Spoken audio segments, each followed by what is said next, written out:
Okay, I bet you it's alright with you if I just get started without any fancy intro or anything like that, and we can finish chapter 18. You might recall from the previous video in chapter 18 all about HIPCO, and that was those different causes for issues surrounding biodiversity. Well, this video is all about what we're doing to protect biodiversity today. And it may surprise you to know that we've actually identified issues surrounding causing extinctions as early as the 1900s. In fact, the first law that you need to know, and you need to know all of these laws for the AP exam and the ACE exam.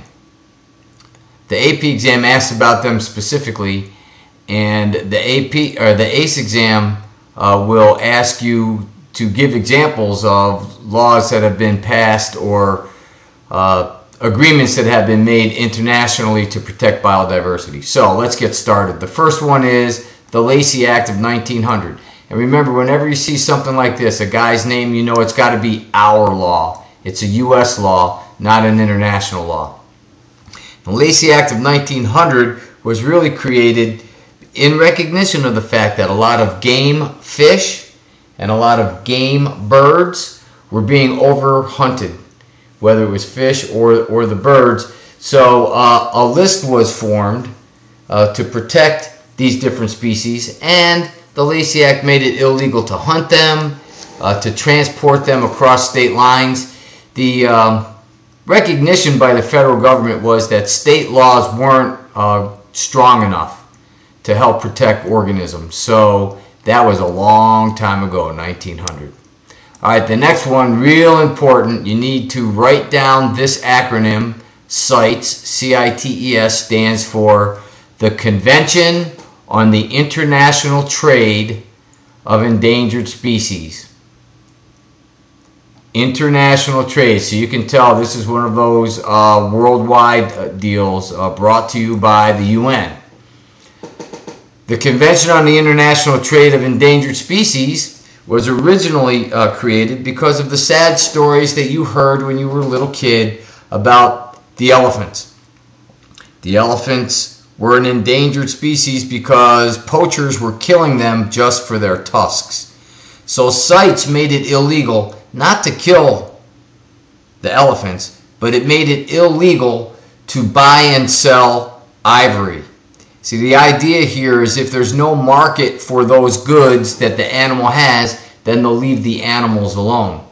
And it has had some success. Since CITES was instituted, several other species have also been added to the list. And again, here's what's important to remember about CITES. The idea here was not to protect the organisms. They had laws to protect the elephants, but they were not being enforced very well, and the elephant numbers were continuing to dwindle anyway.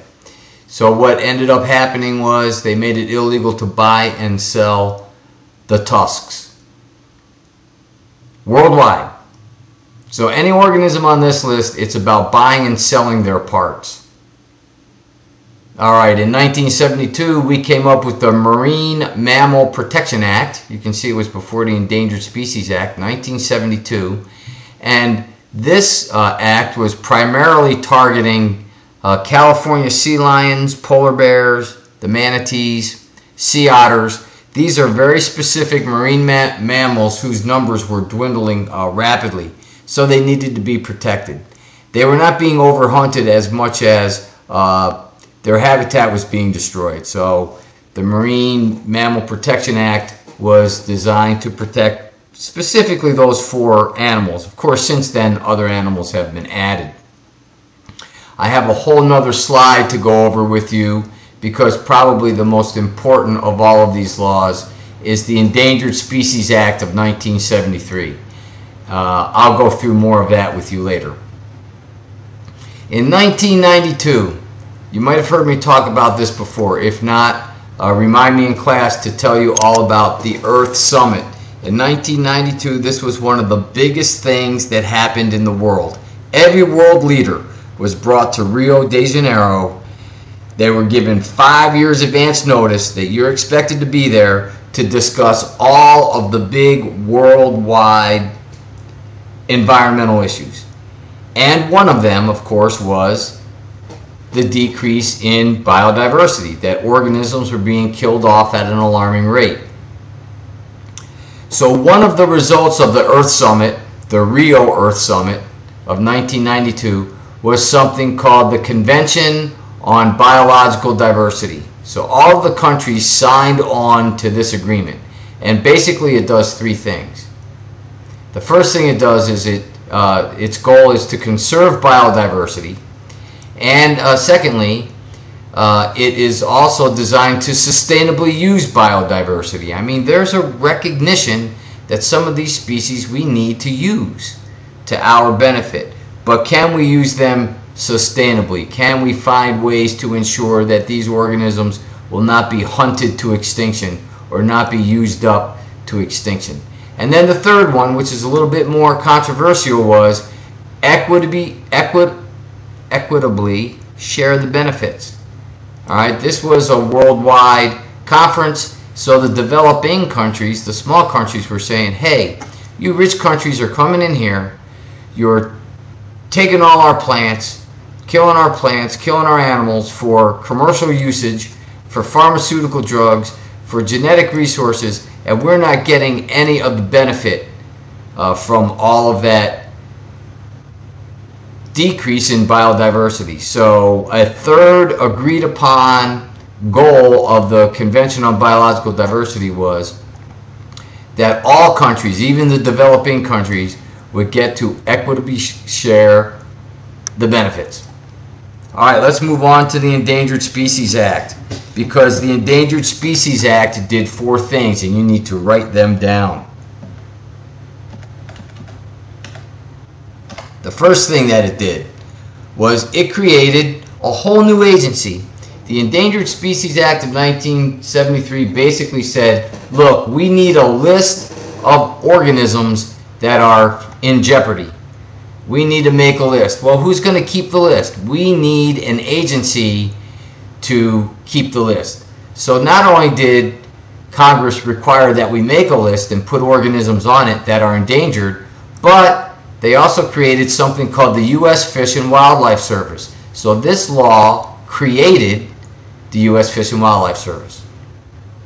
So these are the guys that maintain the list. And I think it mentions in the book all the different numbers of species that are on that list.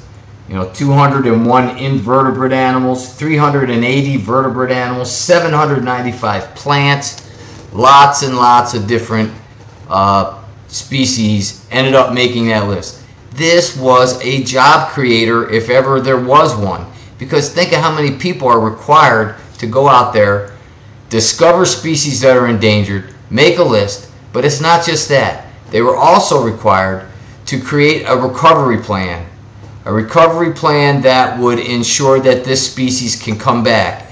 So biologists had to know a lot about the life of these different species, what their life cycle was like, their niche in the ecosystem, and they had to design a very specific recovery plan that was designed to fix each endangered species. If a species made the list, the law made it illegal to catch them, kill them, or if you're a plant, uproot them. It is true indeed. If you happen to have an endangered plant in your yard, it is illegal for you to dig it up. Not that there's a U.S. Fish and Wildlife Service guy driving around your neighborhood making sure that you don't do that, but you would be breaking the law. You'd be breaking the Endangered Species Act of 1973 if you uprooted an endangered plant. Another thing that was important about the Endangered Species Act of 1973, which was very unusual, was there was no government exemption. I don't know if you know this, but whenever Congress passes a law, do you know that the government is exempt from that law? That these laws are only designed for the citizens? Well, Congress, in its infinite wisdom, understood that one of the biggest users up of habitat was the government. DOD, for instance, building bases all around the United States. All sorts of different areas of government were growing like crazy, and so new buildings had to be built, new land had to be bought, and Congress said that, look, no government agency will be exempt from the rules of the Endangered Species Act. This created a whole nother industry, the industry of environmental impact studies, because now government was required to check the land that they're purchasing before they buy it to find out if there's any endangered species on it. This is called an environmental impact study. And remind me to tell you the story about how I had to deal with one of these when I was in the Navy. Okay, that's the Endangered Species Act of 1973. Aside from laws, and that's a good number of laws for you to keep tabs on. There are, of course, many, many more, but those are the big ones. There are other techniques that are being used for us to conserve biodiversity. All of these measures that we've undertaken have primarily focused on the individual species. But there's a more holistic approach, a better approach for saving biodiversity of all sorts, and that's called the ecosystem approach.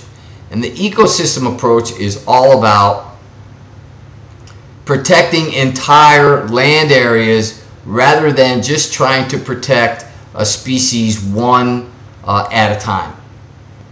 And this has become a very popular new technique, and you'll see it here in the United States, and you'll especially see it in developing countries. And the reason that it's worked this way is because we've convinced governments that they've got to set aside land if they want to save species. So it's all an effort to decrease habitat destruction. I'm going to talk about the theory of island biogeography in class tomorrow, so remind me to do that. SLOS stands for single large or several small. And that debate rages, and you can imagine what we're talking about here. One single large habitat saved and protected, or should we do several smaller ones? And that's the debate that a lot of ecologists and environmentalists are working with today. Should we do one large one or many small ones? Because many small ones are harder to manage and monitor. One large one might be better. One large one has the added advantage of not having as much habitat fragmentation as several small ones might. So this debate rages back and forth as to whether or not we should use one approach or the other when we're trying to protect entire ecosystems in order to protect biodiversity. Another thing you need to talk about when we talk about entire ecosystems is edge habitat. You know, edge habitat is very, very important when we talk about the size and shape of these protected areas. We've talked about edge habitat before. Do you remember what the term is for the edge habitat? The area where two different ecosystems come together? I hope you remember it because it's on your exam. It's called an ecotone. Ecotones are areas where two ecosystems come together. And there is higher biodiversity on the edges than there is in either one of the adjacent ecosystems. And the reason for that is that edge habitat, that ecotone, has characteristics, has abiotic factors that are attractive to species in both ecosystems. So higher biodiversity is found in the edge habitat. We've got to find ways to make sure that we protect the edge. So around the world we have these things now. Basically they're monitored by the United Nations and they're called biosphere reserves. And the biosphere reserves are protected, they're set aside, fenced off if you will, very, very large areas, but they're sort of managed in concentric circles. There's a diagram in your book to show you how that works. So we will allow some human activities on the very, very edges, but the idea here is as we get closer and closer to the inner part of the area of the reserve that we have no human activities. So that's the core area. A great example of a biosphere reserve is what China has done for the panda. The core area here is where the pandas live, and this protects them so that people will leave them alone because their lifestyle, their niche in the ecosystem is very, very fragile. They'll eat one thing and only one thing, and it's found in the core area. Then, just to be safe, they decided to create a buffer zone. Again, there's no human activity here aside from perhaps some towers in which we can have scientists observing. But as you move a little bit further outside, now we have human activities allowed. Humans are allowed to hike in the mountains and hike in the woods and these areas. There might even be educational buildings set up and places for people to come and visit, ecotourism. But that's on the edges. That's called a transition area. So these type of biosphere reserves are becoming popular. Now it takes up a whole lot of land. And some countries are reticent to give up large tracts of land just to protect furry little creatures.